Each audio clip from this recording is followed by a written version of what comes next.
নমস্কার বন্ধুরা, আমি কোয়েল। আজ আবারও চলে এলাম আমার ছাদ বাগানের আরও একটি নতুন ভিডিও নিয়ে। আজ এই দুই গাছকে আমি রিপোর্ট করব। চলো তার জন্য মিডিয়াটা তৈরি করে নেওয়া যাক।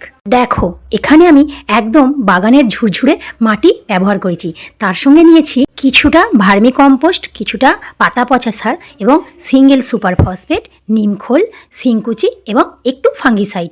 চলো সমস্ত উপকরণ আমি ভালোভাবে মিক্স করে নেব। এখানে বালিটা আমি স্কিপ করে গিয়েছিলাম, কারণ যেহেতু এটা আমার ইউজ করা মাটি, তাই বালি আগে থেকেই পাইল করা ছিল। চলো টবের ড্রেনেজ জলটি ভালো করে ঢেউ খেলানো খোলামকুচি দিয়ে বন্ধ করে দেব এবং একটু টনচিপ দিয়ে তারপর মিডিয়া দেব।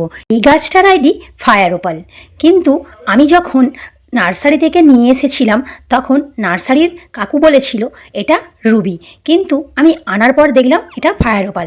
অলরেডি ফায়ার ওপাল আমার কাছে একটা আছে, তাই আমাকে আবারও একটি রুবি কালেক্ট করতে হবে। খুব সাবধানে গাছটি বসিয়ে চারপাশ দিয়ে মিডিয়া দিয়ে আমি ভরাট করে নেব। চলো, একটি গাছ বসানো কমপ্লিট। ওই একইভাবে আরেকটি গাছ আমি বসিয়ে নেব। চলো, খোলামকুচি দিয়ে ডিনে জলটি বন্ধ করে দিয়ে তার উপরে স্টোন চিপ দিয়ে অল্প করে মিডিয়া দিয়ে দিলাম। এটা হচ্ছে ভিজা রেড। এই গাছের ফুলটির ডিপ রেড কালারের ফুল হয় এবং প্রচুর পরিমাণে ফুল প্রদান করে। এখন গাছটির বয়স মোটামুটি 3 মাস। এই আজকে পটিং করার পর 1 মাসের ভেতরে গাছটি সম্পূর্ণ ফুলে ভরে যাবে। অবশ্যই আমি আপডেট তোমাদের সঙ্গে শেয়ার করব।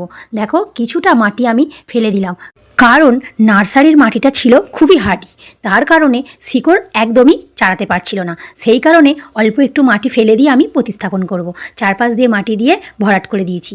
চলো, গাছ বসানো কমপ্লিট। এবার দেব জল, ভরপুর মাত্রায় জল দিয়ে দেব। দেখো, মাটিটা এতটাই ঝুরঝুরে হয়েছে, তার কারণে সঙ্গে সঙ্গে মাটির জল একদম টেনে নিচ্ছে। চলো বন্ধুরা, আজকের মতো এই পর্যন্তই। দেখা হচ্ছে আরেকটি অন্য কোনো ভিডিও। টাটা।